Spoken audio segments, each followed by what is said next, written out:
Olá pessoal, tudo bem com vocês? Meu nome é Poliana e hoje eu vou falar um pouquinho com vocês sobre a saúde e a segurança no trabalho, tá?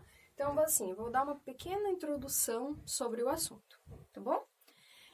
Então, desde sempre, desde que o ser humano surgiu, desde que ele começou a praticar atividades, a fazer algum trabalho, essas atividades elas trazem algum risco para a sua saúde e para a sua segurança. Então, assim, é óbvio que o risco não vai ser sempre o mesmo. A gente vai ter atividades que o risco é maior e atividades que o risco é menor. Por exemplo, uma pessoa que trabalha num frigorífico e um professor, uma professora. Para a pessoa que trabalha lá no frigorífico, é óbvio que ela está exposta a mais riscos, né? Porque ela está em contato com máquinas, ela está em contato com faca, ela passa o dia todo de pé, às vezes, não sei. Então, a gente sabe que os riscos, eles são diferentes. Uma profissão tem mais, outras têm menos. Mas, todas as profissões, elas trazem algum risco, algum tipo de risco para a saúde e para a segurança do trabalhador. E quando que começou a se pensar que, alguma coisa precisa ser feita na questão da segurança dos trabalhadores? Começou-se a se pensar foi na Revolução Industrial. Por quê? Na Revolução Industrial começou a surgir as máquinas, então o pessoal tinha que produzir. Como surgiu as máquinas, precisava de mão de obra também, não tinham pessoas suficientes, então todo mundo trabalhava durante a Revolução Industrial. Então, homem, mulher, criança, todo mundo trabalhava. Eles chegavam a trabalhar 16 horas por dia e eles não tinham proteção nenhuma, como a gente pode ver nessas fotos aqui. Então, as crianças trabalhavam com máquinas 16 horas por dia, sem nenhum tipo de proteção, sem calçado, sem nada. Então, é óbvio que iam acontecer acidentes. E essa foto do lado, ela mostra meninos, então, na maioria crianças, como a gente pode ver, e a gente percebe que vários deles, eles não possuem a perna direita. Isso quer dizer que, provavelmente, eles trabalhavam com alguma máquina parecida ou até com o mesmo tipo de máquina e sofreram algum acidente. Então, foi por isso que precisou se pensar em segurança. Poxa, vamos cuidar das pessoas, vamos cuidar dos trabalhadores. Nesse sentido é que surgiu a segurança no trabalho. Então, o que é a segurança do trabalho? É uma ciência que, por meio de metodologias e técnicas apropriadas, ela estuda as possíveis causas de um acidente de trabalho, objetivando a prevenção da sua ocorrência. Então, é uma ciência. Então, para você trabalhar com a segurança no trabalho, você precisa estudar sobre ela, você precisa ter uma formação. O pessoal da segurança em uma empresa, ele vai estudar, então, as possíveis causas de um acidente. Então, assim, o pessoal da segurança, ele vai ser sempre pessimista, tá? Então, ele vai olhar para uma pessoa em cima do telhado e ele vai ver essa pessoa caindo. Ele vai olhar uma poça d'água no chão e ele vai ver a pessoa escorregando e caindo e quebrando um braço, entende? Então, exagerando um pouco, mas sim, o pessoal da segurança, ele tende a ser pessimista, ele tem que olhar para as coisas e ver, poxa, isso pode acontecer, vamos fazer alguma coisa para evitar. Claro que, quando acontece um acidente, o pessoal da segurança entra, assim, em ação para tentar evitar que outro acidente, ou igual ou parecido com aquele, ocorra. E, nesse sentido, então, o que seria o acidente do trabalho? Então, o acidente do trabalho, ele é uma ocorrência não programada, inesperada ou não, que vai interromper ou interferir no processo normal de uma atividade. Então, não programada.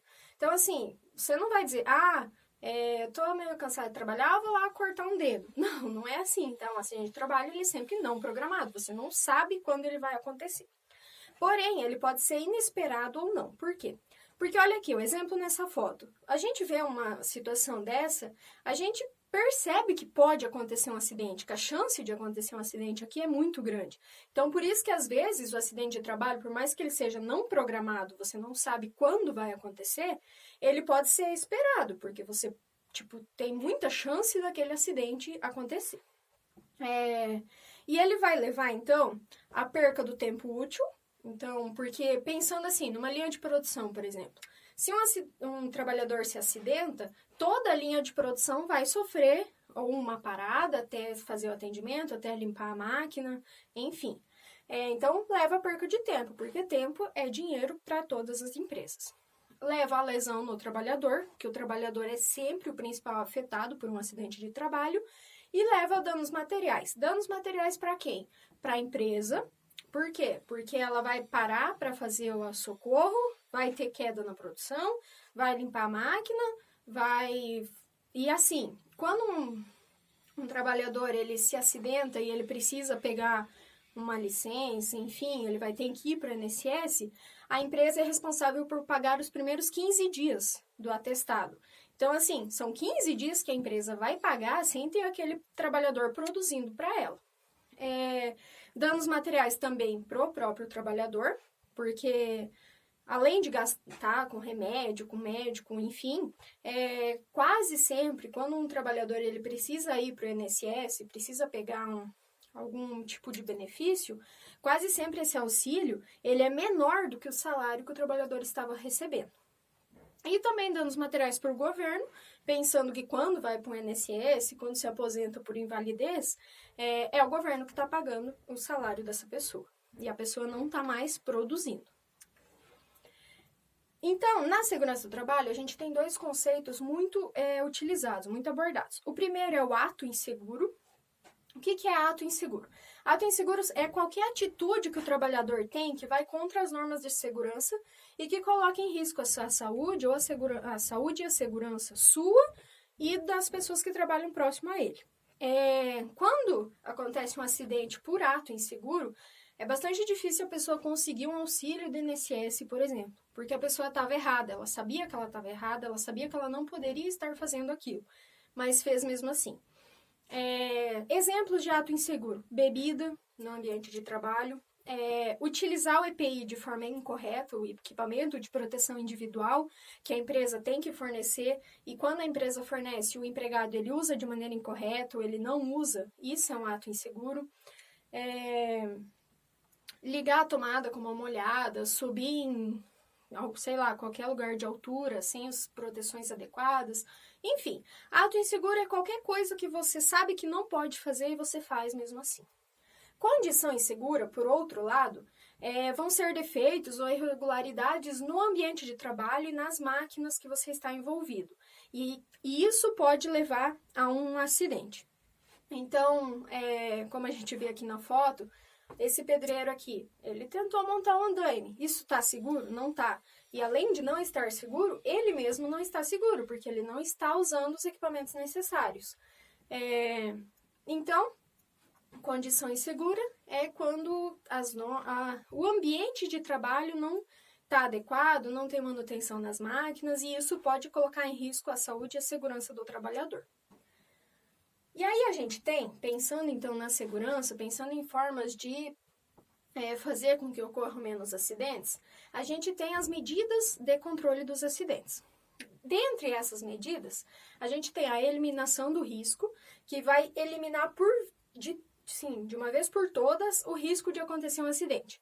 Um exemplo bastante fácil de entender são as máquinas que têm a detecção de partes do corpo. Então, por exemplo, nessa figura aqui, quando o homem ele passa dessa parte vermelha, que seria a parte do laser, da detecção, quando passa uma parte do corpo desse trabalhador, essa máquina vai parar. Então, isso é a eliminação do risco. No momento que a máquina para, não tem como acontecer um acidente ali nesse momento. Então, eliminação do risco, eliminar totalmente o risco de acontecer um acidente. Outra forma de medida de controle seria a neutralização do risco. Na neutralização, você vai diminuir a chance de acontecer alguma coisa. Então, exemplos, seriam as proteções nas máquinas, que infelizmente muitos trabalhadores tiram essa proteção. Quando a máquina vem, eles já tiram, porque eles dizem que incomoda, que atrapalha o serviço. Mas é uma forma de neutralizar esse risco, é uma forma de diminuir.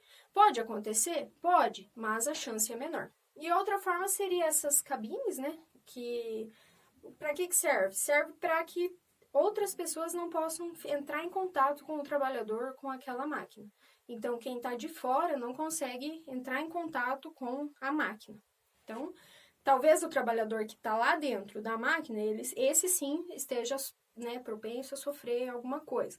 Mas para as pessoas que estão fora, é muito mais difícil acontecer algum acidente relacionado àquela máquina em específico.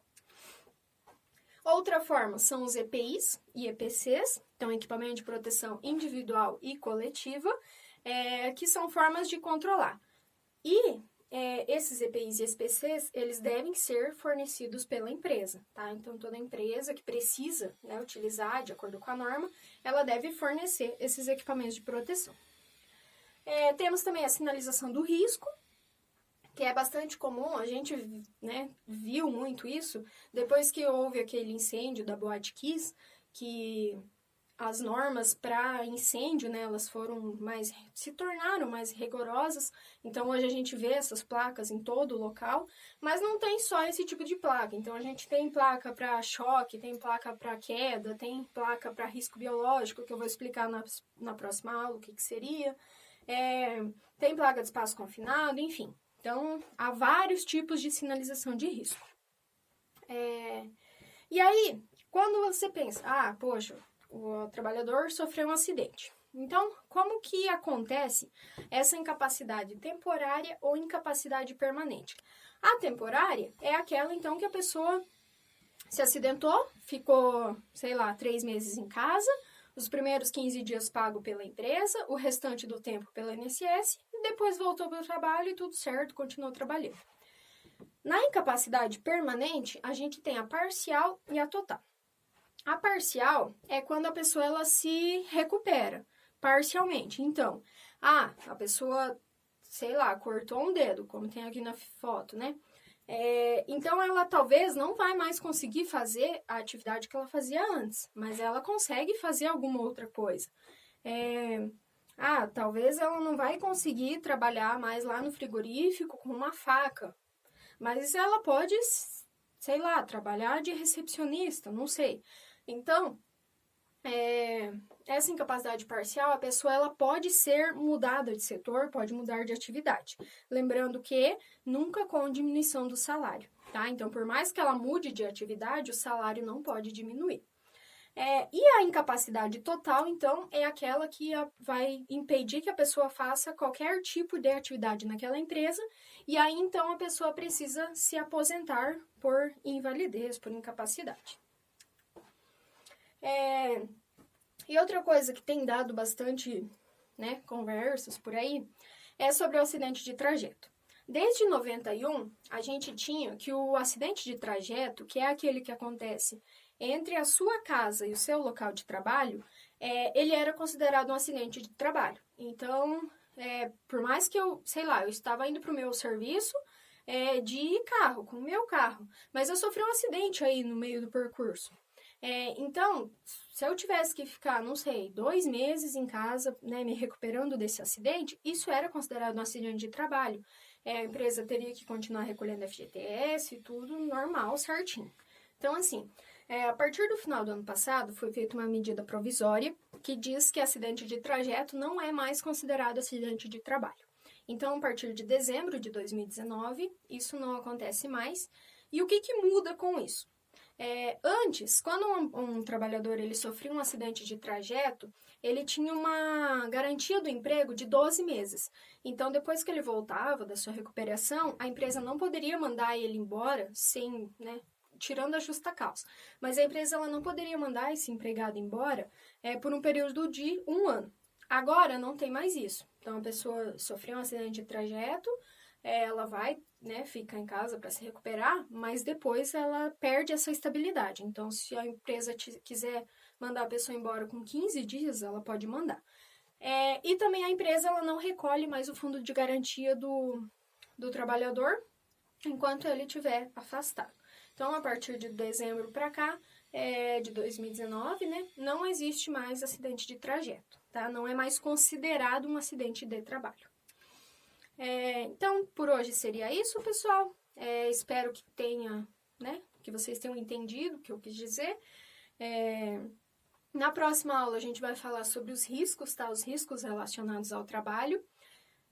Agora, vão lá para a plataforma, tem uma atividade lá para vocês fazerem. Qualquer dúvida, perguntem, tá? Perguntem aqui lá pela plataforma, perguntem pelo grupo no WhatsApp, enfim. Qualquer dúvida, perguntem, estou à disposição, tá bom? Muito obrigada e até mais. Bons estudos!